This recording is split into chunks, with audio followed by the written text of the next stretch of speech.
It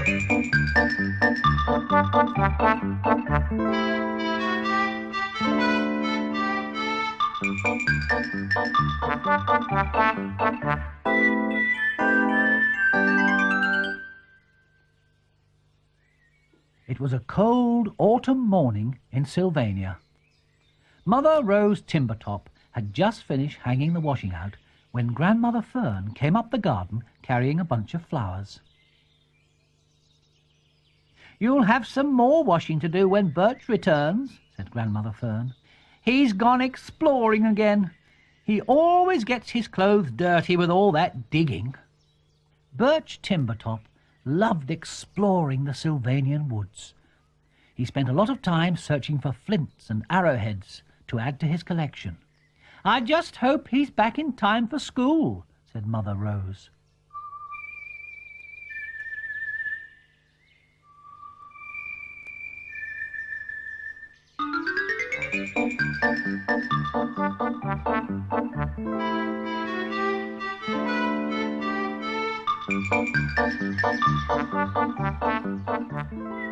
Birch knew that he mustn't be late for school. He left home very early to give himself plenty of time, and already he was in the valley below the Purple Mountain, digging for flint. "I'm Birch, the famous explorer. I dig for flints all the time. I need some arrowheads as well to add to the collection of mine." Suddenly he heard a strange scuffling sound. "What was that noise?" asked Birch. "It came from behind that rock." "Brave bears! I'm going to see what's there." Birch crept across quietly. He didn't make any noise.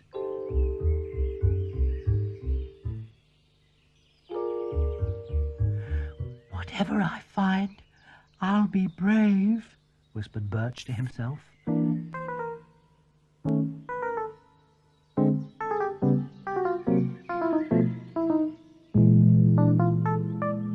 Why, it's me. I'm lost and lonely. I can't find my family. You look like a kind little bear. Can I come home with you? But I'm Birch, the famous explorer, looking for flints to make arrowheads. If I take a baby goat home instead, my friends will laugh at me." Tears dripped down the goat's face as she looked up at Birch. "Does that mean you won't take me home with you?" sniffled the baby goat. "I'll be good. I promise I will." "I know what." The baby goat skipped over to a nearby rock and butted it. The rock slid aside, and underneath it... "You found some flints for me. Look at them." "They're a marvellous sample," said Birch. "Now will you take me home with you?" asked the goat. "Of course I will. You're my lucky mascot." Birch and the baby goat hurried back through the woods.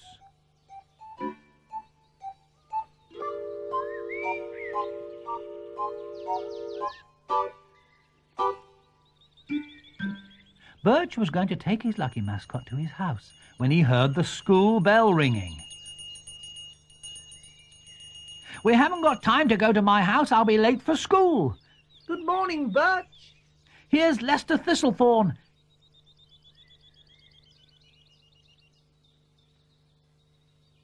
Maybe he'll take you to his house. It's nearer."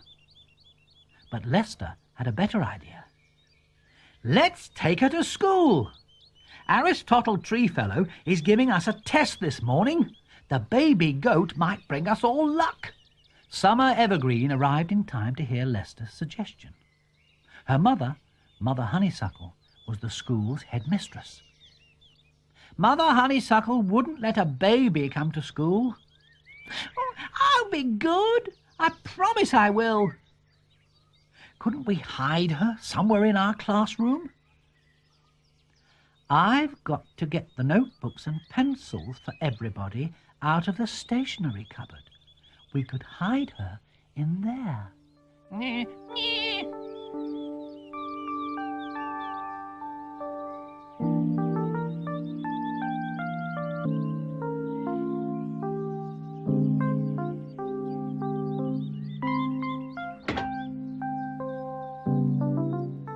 And by the time Aristotle Treefellow came into the classroom, everyone was sitting quietly at their desks.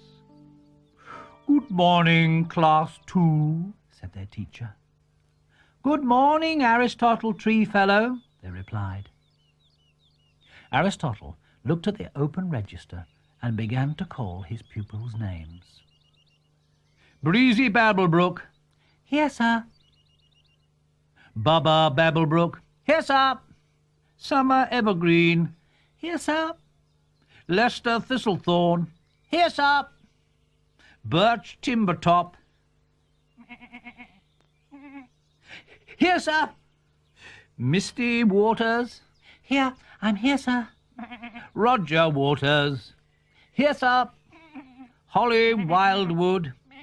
"Here, sir, and my brother Rusty is having a music lesson with Mother Honeysuckle. I think that might have been him singing." Holly was only telling a little fib. It might have been Rusty singing, but of course it wasn't. "Right, no more time wasting," said Aristotle. "Open your notebooks and write down the answers to these questions."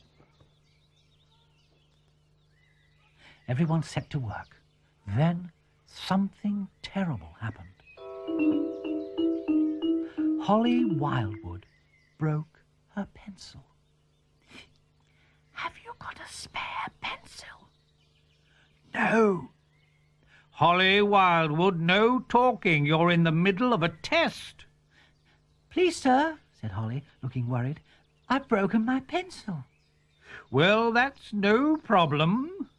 I'll get you another one."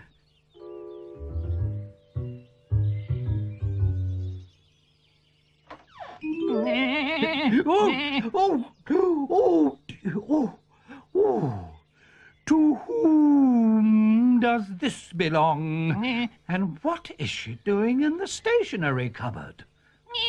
Aristotle Treefellow sounded cross. The baby goat was frightened. She leapt out of the cupboard, accidentally butting Aristotle out of the way. "Bear's paws," said Birch in dismay. "She's knocked Aristotle right into the cupboard." "I wasn't being naughty. I was eating my breakfast. He frightened me." Summer Evergreen and Lester Thistlethorn ran to help their teacher.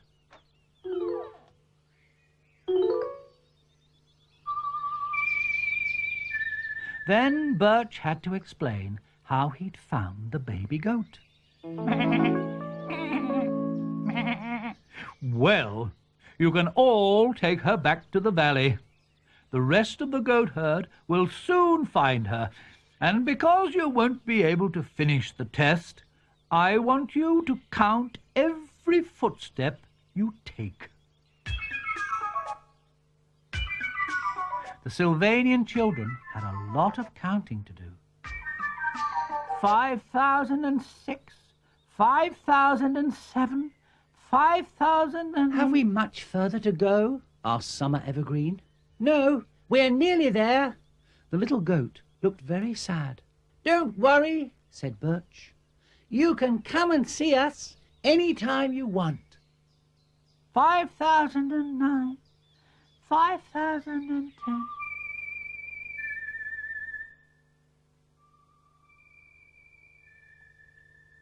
The Sylvanian families live here in our land now. But whenever it's quiet and there's nobody except them to hear, they all settle down for a Sylvanian story time.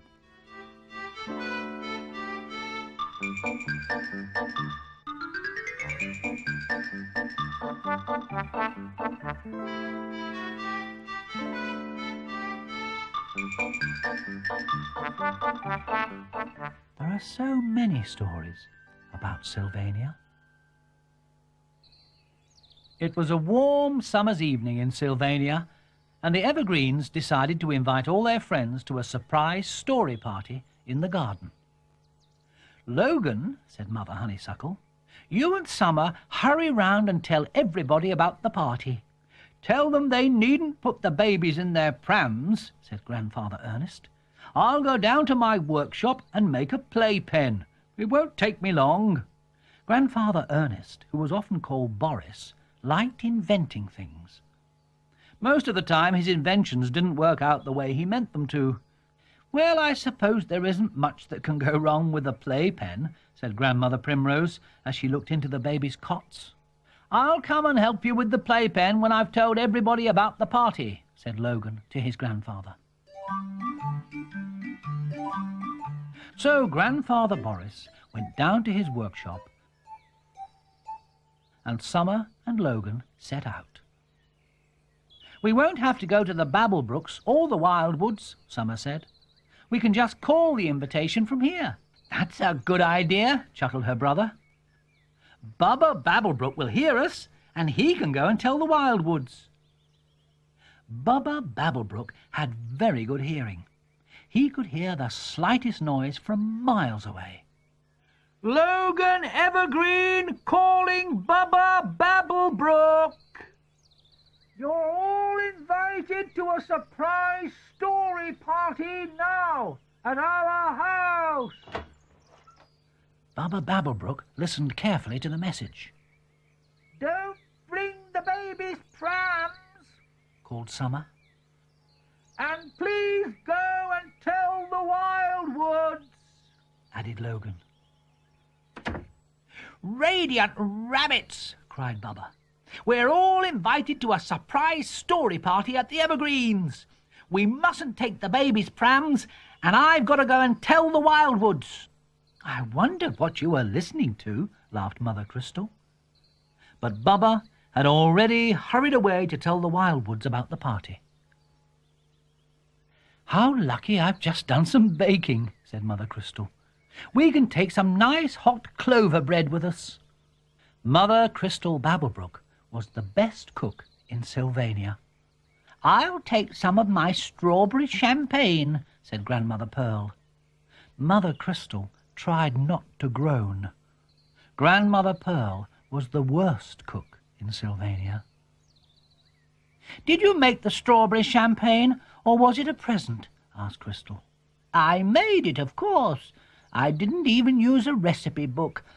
I just added a pinch of this and a spoonful of that. I'll go and get it. It's in my bedroom cupboard."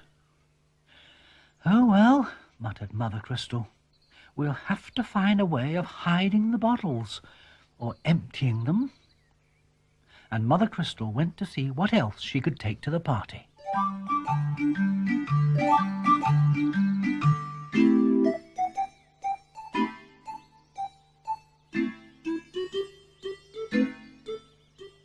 "Are you sure we've invited everybody to the party?" asked Logan. "Of course I'm sure," replied Summer. "And all the tree fellows are coming. Even Arabella. She was awake early today." Arabella Treefellow slept most of the day and woke up at night when everybody else was sleeping. "Oh, that's good," smiled Logan. "Arabella can tell us a story about night time in the Sylvanian woods." "I'll go in and tell Mother Honeysuckle that everybody will be here soon, and see if she needs any help," said Summer. "And I can hear Grandfather Boris hammering away in his workshop," said Logan, "making the playpen. I'll go and help him."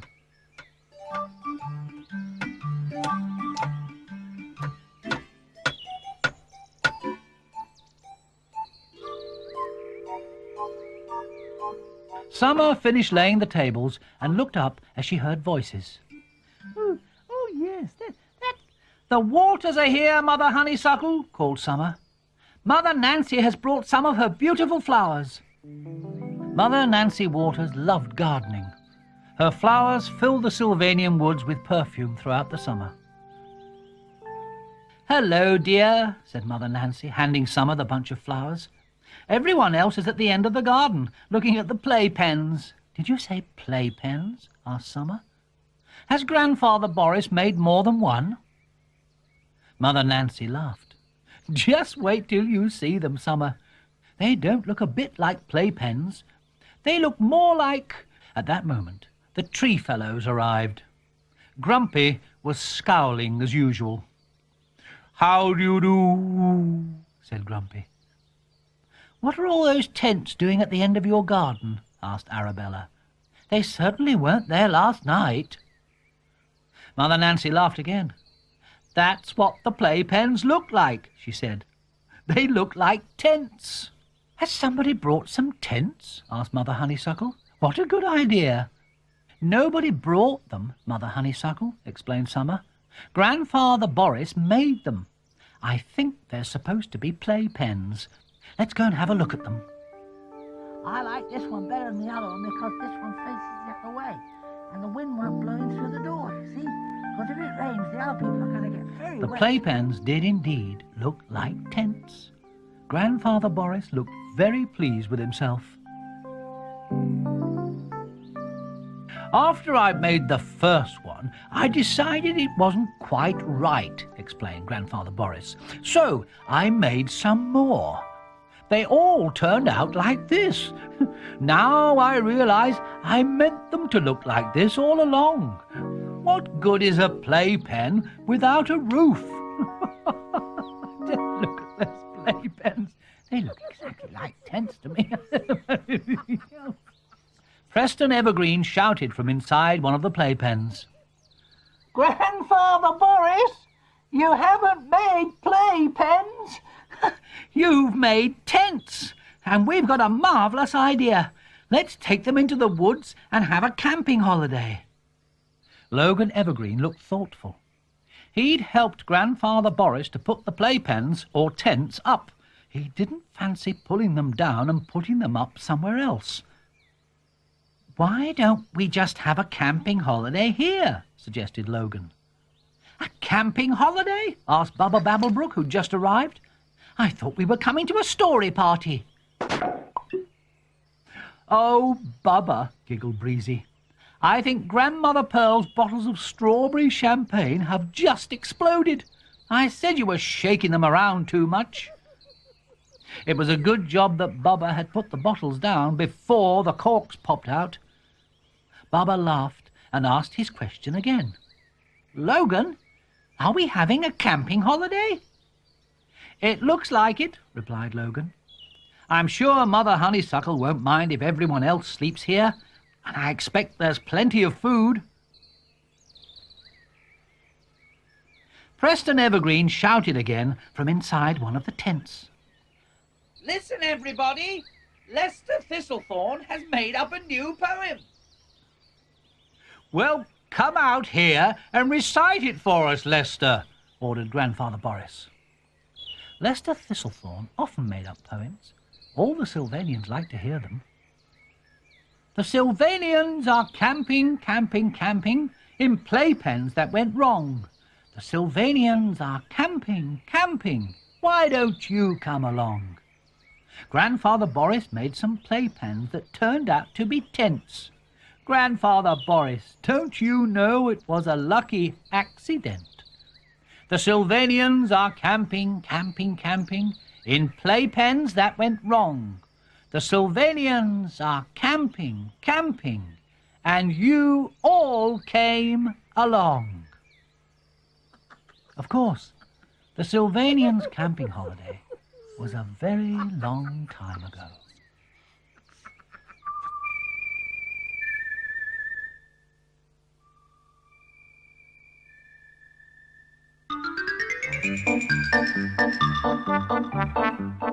The Sylvanian families live here, in our land now. But whenever it's quiet and there's nobody except them to hear, they all settle down for a Sylvanian story time. There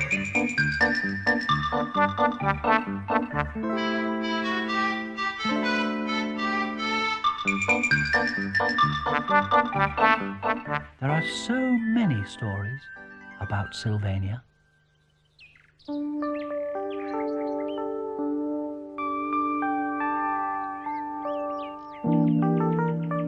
It had been raining heavily, and it was Prissy Thistlethorn's turn to deliver the Sylvanian Gazette. Father Chester was the editor, and he sighed as he looked at his newspaper. Mother Willow shook her head. Chester, how many times have I told you it's bad manners to read at the breakfast table? Mother Willow thought good manners very important. I'm sorry, Willow, said Chester, but I've written a full page about tomorrow's fair. If it keeps raining, we won't be having it. Prissy made a suggestion. Why don't you walk to the Evergreens' house with me, Father Chester? We can ask Grandmother Primrose if it's going to rain tomorrow.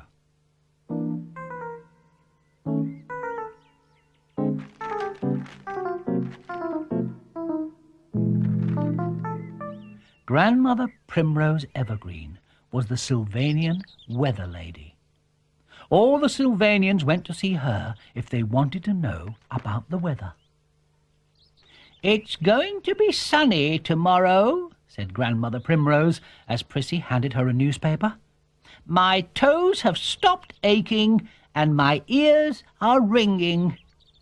Hooray! We can have our fair tomorrow.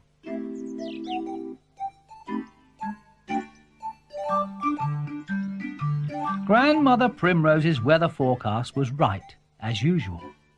The next day the sun shone brightly and everybody was about very early getting the sideshows ready. Grumpy Treefellow frowned as he looked at a picture of Aristotle. What sort of a game is this, looking at a picture of Father Aristotle? This is the real game, said Blinky. You have 3 ping-pong balls, explained Winky, and you have to throw them at Father Aristotle's mortarboard and try and knock it off his head. Scarlet Slidell couldn't wait to try the game. Aristotle Treefellow was always teasing her about her beautiful tail. Oh, do let me have the first go, she said. You can't have a go yet, Scarlet. We haven't brought the ping-pong balls. Buster Slidell came to the rescue. You can throw this if you like. Grandmother Pearl Babblebrook made it. It's as hard as a ping-pong ball. And Buster passed his sister a large cream cake. You aren't very good at throwing, Scarlet. Let me help you, he said. Ooh! Ooh, take 50 lines, take 100 lines, you! Ooh, ooh. I didn't know you were real, said Scarlet. Even Grumpy Treefellow thought it was funny as Buster and Scarlet ran away. That was the best trick I've ever played. You mean you knew I was throwing the cream cake at the real Aristotle? Scarlet felt quite cross when she realized that Buster had played a trick on her. She stood still to think while Buster hurried on without her. Lucky dip, said Scarlet, as she looked at Barnaby and Bluebell Oakwood's sideshow. That's it. I'll give Buster a lucky dip. A dip in the water. Bluebell Oakwood felt puzzled when she heard Scarlet's words. But Scarlet, said Bluebell, we haven't got water in our lucky dip. I know you haven't, Bluebell, Scarlet replied, but Roger Waters has built a raft. A raft goes on water. Barnaby Oakwood interrupted Scarlet. You can't push Buster off the raft into the water, Scarlet, said Barnaby. That will be dangerous. But I could get Buster to take me for a ride on the raft, said Scarlet. I'll tell him it's a free ride. He'll come then. and I could have a bucket of water with me and tip it over him." Barnaby interrupted again. "It would be better if we told Buster about the free ride. He won't guess you're playing a trick then.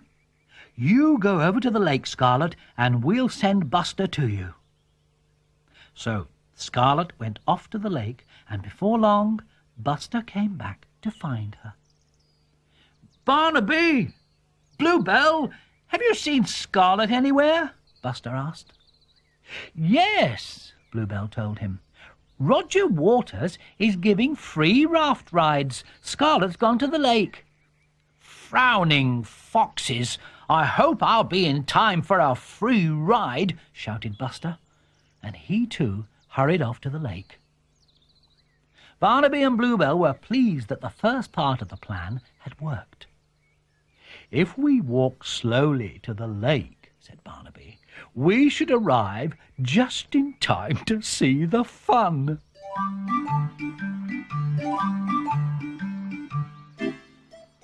Scarlet had told Roger Waters her plan, and after Buster climbed onto the raft, Roger had hidden a bucket of water behind Scarlet.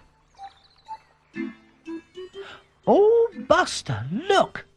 There, in the water, there's a peculiar fish with orange and green spots all over it," said Scarlet. "When Buster looks down into the lake, Scarlet will throw the water over him," whispered Bluebell.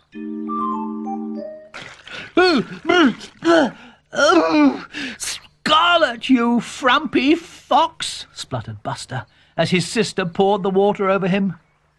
"Serves you right for playing a trick on me," said Scarlet.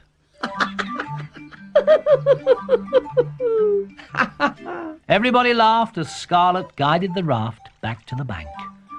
Buster got off the raft and glared at Scarlet. "I'll think of something else to do to you, Scarlet," snarled Buster. "But first, I'm going to find somewhere quiet to have a snooze."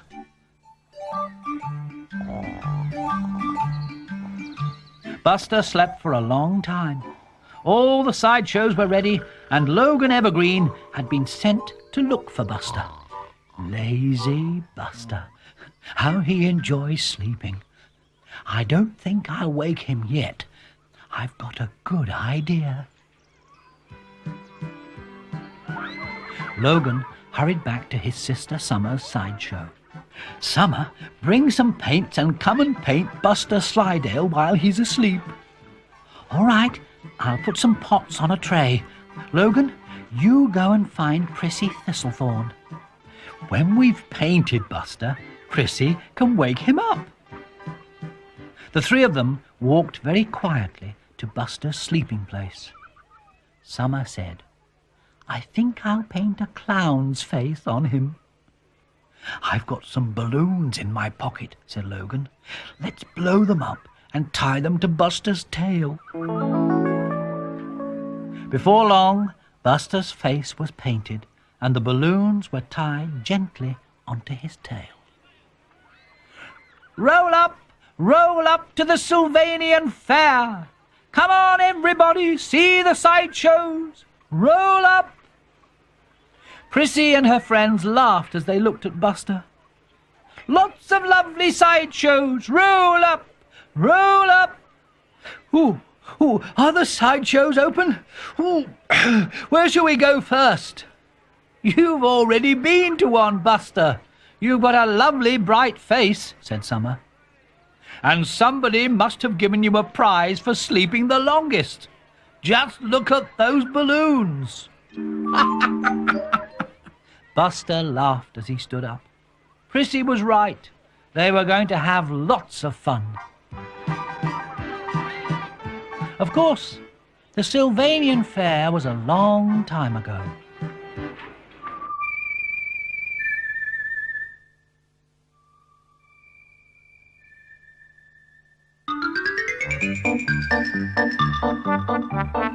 The Sylvanian families live here in our land now.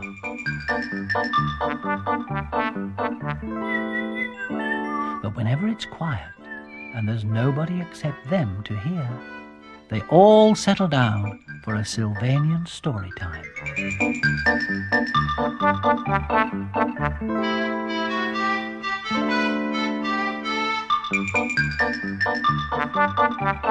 There are so many stories about Sylvania.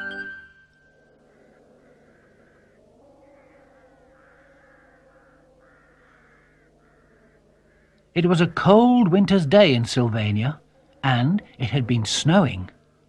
Misty and Roger Waters were playing in the treehouse that Father Wade had built.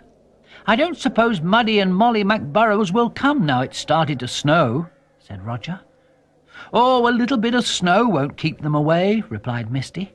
"They're really looking forward to playing Happy House. They said so yesterday." Happy House was an exciting board game that Roger had invented. "Maybe you're right," said Roger. "I think I can hear someone now." He looked down from the treehouse, and sure enough, Molly and Muddy McBurrows were at the bottom of the ladder. "We didn't want to walk here. It's been snowing, so we tunnelled all the way," said Molly. "But don't worry, we're quite clean. We brushed all the mud off our clothes."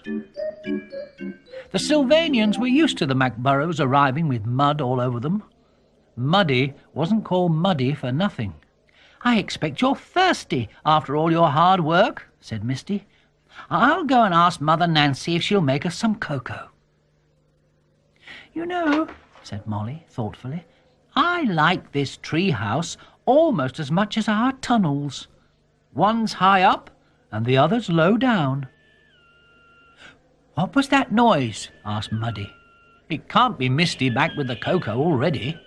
Roger reached out of the window, and to the McBurrows' surprise, he pulled in a tin attached to a length of string. "It's a secret telephone," explained Roger, holding the tin to his ear. "Most of us have got one. Our parents don't know about it. We use it for sending urgent messages."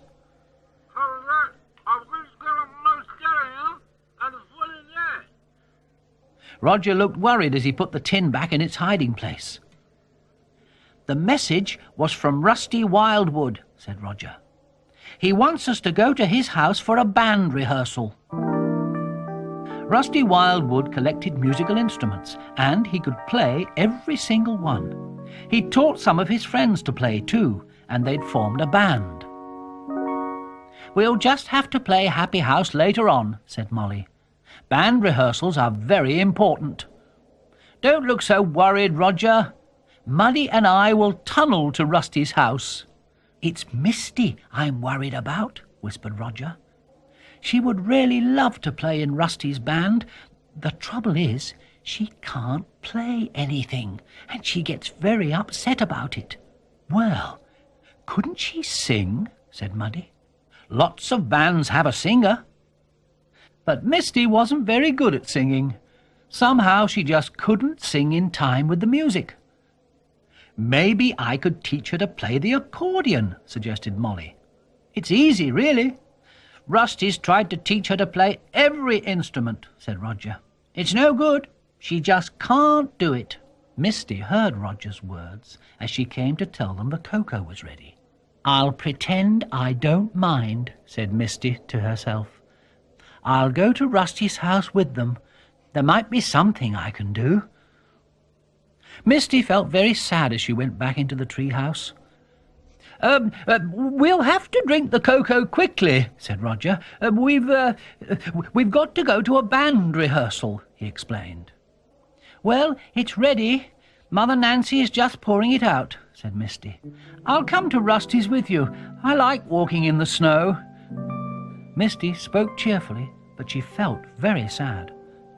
"Oh, I'm glad you're coming," said Roger, hugging his sister. "You'll be company for me on the way. Muddy and Molly are going to tunnel there." Before long, Misty and Roger were walking through the woods to the Wildwood's house. "I wonder who'll get there first," he said. "Us or Muddy and Molly?" "I expect they will," said Misty. "They tunnel ever so quickly. I can never understand how they find their way." "No, I can't either," chuckled Roger. "They never get lost, do they?" Just then, Barnaby Oakwood jumped from a nearby tree. "Lost? Did I hear you say lost?" asked Barnaby. "Have you lost something too? I've lost all the acorns I put away for Bluebell's birthday cake. Mother Betsy is very cross with me." "Oh, Barnaby, you can never remember where you hide your acorns," laughed Misty. "I'll help you look for them," she added. "I'd like to help too, but I've got to go to a band rehearsal," said Roger. "I'll come to Rusty's later," said Misty. "After all, you don't really need me, but poor Barnaby does." So Roger hurried away, and Misty started searching for the missing acorns. "It's nice of you to help me, Misty. I do wish I wasn't so forgetful," sighed Barnaby. "Brilliant! Beaver! Look!" shouted Misty. Barnaby nearly jumped out of his skin when Misty shouted. "Have you found my acorns?" asked Barnaby. "No, I haven't. But I have found a 4-leaf clover. That means it's wishing time," said Misty. "And it must be a very lucky clover to be growing in the winter." Misty gave Barnaby the clover. "Make your wish," she said. Barnaby closed his eyes and made his wish. "It worked! It worked!" laughed Barnaby. "I've remembered where I hid the acorns. They're in a jar under my bed. Oh, thank you, Misty. You must have a wish now." Barnaby rushed happily away, and Misty looked thoughtfully at the lucky clover. Then she held it up. "I hope it is a lucky clover, because there's something I want to wish for very much." Misty concentrated on the clover and wished really hard. I wish that I could be in Rusty Wildwood's band." Then Misty ran all the way to Rusty's house, carrying her lucky clover.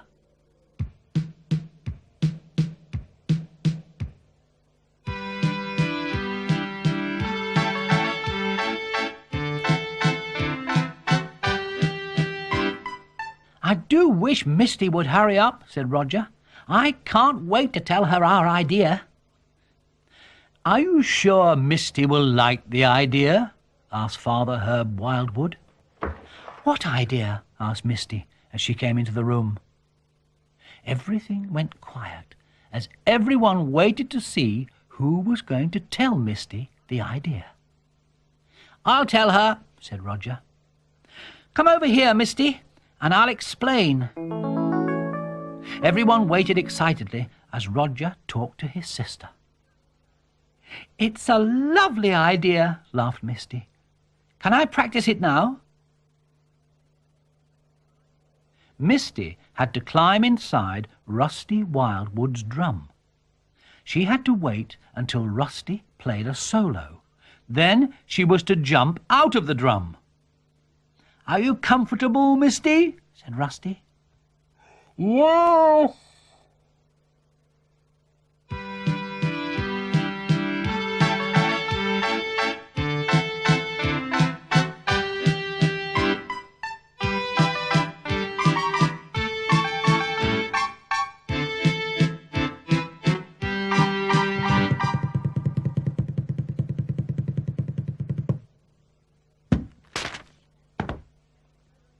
Then Misty gave the band a surprise of her own.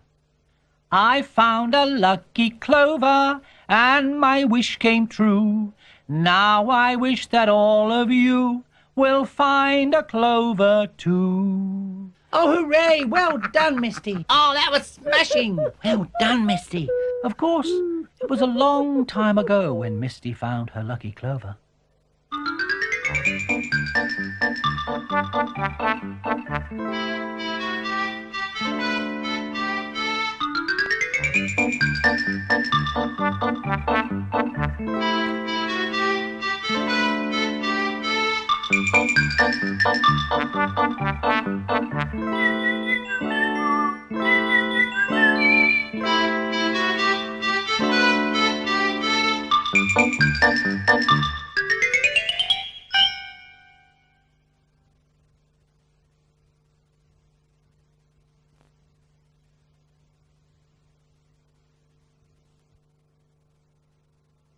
Sylvanian families, they need somewhere to live. They want someone to love. Sylvanian families, sister, mother, dad, and brother, baby, granddad, and grandmother.